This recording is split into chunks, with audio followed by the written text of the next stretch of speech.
આપ સર્વેને મારા નમસ્કાર. મહર્ષિ અરવિંદ મનોવિજ્ઞાન ભવન સૌરાષ્ટ્ર યુનિવર્સિટીની હું વિદ્યાર્થીની. મારું નામ જીયાણી નિધિ છે.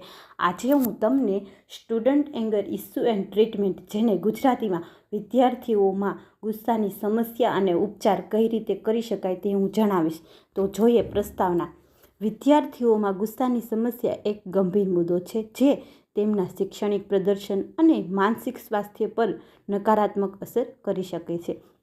આ સમસ્યાના ઘણા કારણો હોઈ શકે છે અને તેને સંબોધવા માતા પિતા, શિક્ષકો અને ખુદ વિદ્યાર્થીઓએ સાથે મળીને કામ કરવું જરૂરી છે.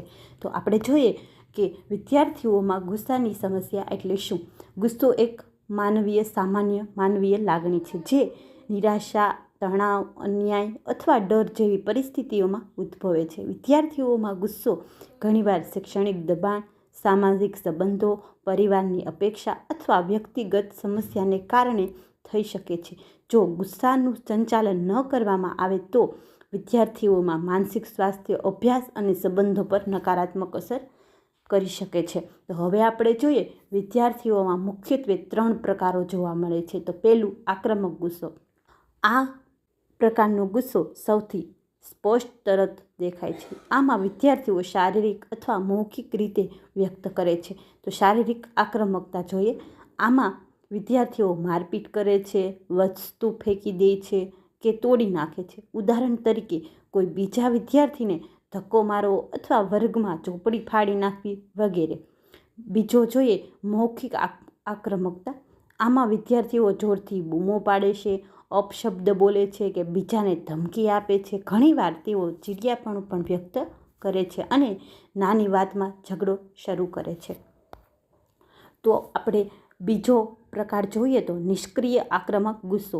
આ પ્રકારના ગુસ્સો તરત જ દેખાતો નથી પરંતુ વિદ્યાર્થીને વર્તનમાં છુપાયેલો હોય છે. આમાં વિદ્યાર્થી સીધી રીતે ગુસ્સો વ્યક્ત નથી કરતો પરંતુ આડકતરી રીતે પ્રતિક્રિયા આપે છે. એમાં પહેલું જોઈએ તો બહિષ્કાર અને અવગણ. ગુસ્સે થયેલા વિદ્યાર્થી વાતચીત કરવાનું બંધ કરી દે છે, પ્રશ્નોનો જવાબ આપતો નથી કે પછી શિક્ષકો અથવા મિત્રોને ઇગ્નોર કરે છે. બીજું, કામમાં અવરોધ. તેઓ જાણી જોઈને કોઈ કાર્ય ધીમે ધીમે કરે છે અથવા પૂછપરછ કાર્ય વગર કામ અધૂરું છોડી દે છે. ઉદાહરણ તરીકે, વર્ગમાં પ્રોજેક્ટમાં સહકાર ન આપવો અથવા જાણી જોઈને મોડું આવવું. આપણે જોઈએ ત્રીજો પ્રકાર, આત્મવિનાશક ગુસ્સો.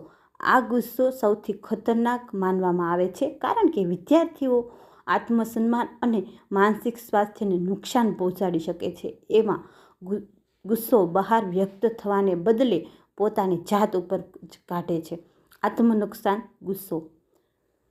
તો જોઈએ વિદ્યાર્થીઓ પોતાની જાતને ઈજા પહોંચાડી શકે છે, જેમ કે પોતાના હાથ પર ખંજવાળવું કે માથું પછાડવું. બીજું, નકારાત્મક વિચારસરણી. તો તેઓ સતત પોતાની જાતને કોસતા રહે છે, પોતાને અયોગ્ય માને છે અને નિરાશાવાદી વિચારોમાં ડૂબી જાય છે.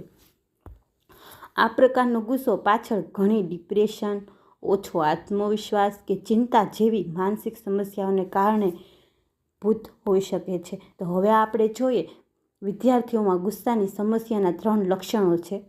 તો પહેલું લક્ષણ, શારીરિક લક્ષણ. જ્યારે કોઈ વિદ્યાર્થીઓને ગુસ્સામાં હોય ત્યારે તેના શરીરમાં પણ કેટલા ફેરફારો જોવા મળે છે. તો કેવા ફેરફારો જોવા મળે છે એ આપણે જોઈએ. તો પહેલું, હૃદયના ધબકારા વધી જવા, શ્વાસ ઝડપી થવો, સ્નાયુઓમાં તણાવ અનુભવવો, દાખલા તરીકે મુઠ્ઠી વાળવી, માથાનો દુખાવો થવો, પેટમાં દુખાવો થવો, શરીરમાં કંપન થવું કે જણ થવી. બીજું, ભાવાત્મક લક્ષણો. આ ગુસ્સો ઘણીવાર અન્ય ભાવનાઓ સાથે પણ જોડાયેલો હોય છે. કોઈ પણ બાબતમાં ધ્યાન કેન્દ્રિત કરવામાં મુશ્કેલી થવી, વારંવાર ચીડિયાપણું થઈ અને હતાશા અનુભવી, બેચેની અથવા ચિંતા થવી, નિરાશા અને હતાશાની લાગણી થવી, નાની નાની વાતોમાં ગુસ્સે થઈ જવું. હવે આપણે ત્રીજું લક્ષણ જોઈએ, વર્તન સંબંધિત લક્ષણ. આ લક્ષણો સૌથી વધુ સ્પષ્ટ હોય છે અને અન્ય લોકો સરળતાથી જોઈ શકે છે.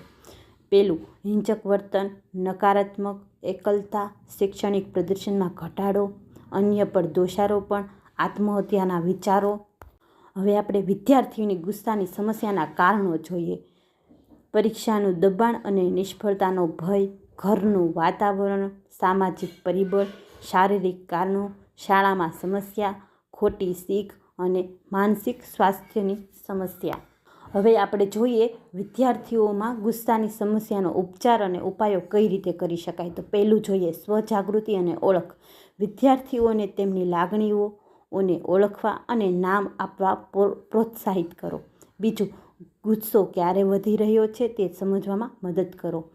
બીજું, આરામ કરવાની તકનીકો, ઊંડા શ્વાસ લેવાની કસરતો શીખવો, ધ્યાન અને યોગ જેવી માઇન્ડફુલનેસ પ્રેક્ટિસ કરવા પ્રોત્સાહિત કરો. હવે આપણે જોઈએ ત્રીજું, શારીરિક પ્રવૃત્તિ, રમતગમત, દોડવું અથવા નૃત્ય જેવી શારીરિક મનગમતી પ્રવૃત્તિમાં પ્રોત્સાહિત કરો. આ તણાવ ઘટાડવામાં અને ગુસ્સોને બહાર કાઢવામાં મદદ કરે છે. ચોથું, સમસ્યાનું નિરાકરણ. વિદ્યાર્થીઓને ગુસ્સાના મૂળ કારણોને ઓળખવા અને તેને ઉકેલ શોધવામાં મદદ કરે છે. સંઘર્ષ નિવારણ અને સમસ્યામાં હલ કરવાની કુશળતા શીખવો. માતા પિતા અને શિક્ષકોની ભૂમિકા. પાંચમું, માતા પિતાને બાળકની જરૂરિયાત, ભાવના અને અપેક્ષાને સમજવી જોઈએ. બાળકને અન્ય સાથે સરખામણી ન કરવી. બાળકો સાથે આરામદાયક, મુક્ત અને મૈત્રીયુક્ત સંબંધ રાખવો. શિક્ષકોએ સજા ટાળવી અને સારા શ્રોતા બનીને બાળકોને પ્રોત્સાહિત કરવા. છઠ્ઠું, વ્યાવસાયિક મદદ. જો ગુસ્સાના મુદ્દા ગંભીર હોય અને ઘરેલું ઉપાયોથી સુધરતા ન હોય તો મનોવૈજ્ઞાનિક, કાઉન્સેલર અથવા ચિકિત્સકની મદદ લેવી મહત્વપૂર્ણ છે. અને બીજું, એંગર ઇસ્યુ મેનેજમેન્ટ થેરાપી અથવા ક્લિનિકલ સાયકોલોજિસ્ટની મદદથી બાળકનું ભવિષ્યને બગાડવાથી બચાવી શકે છે. Thank you.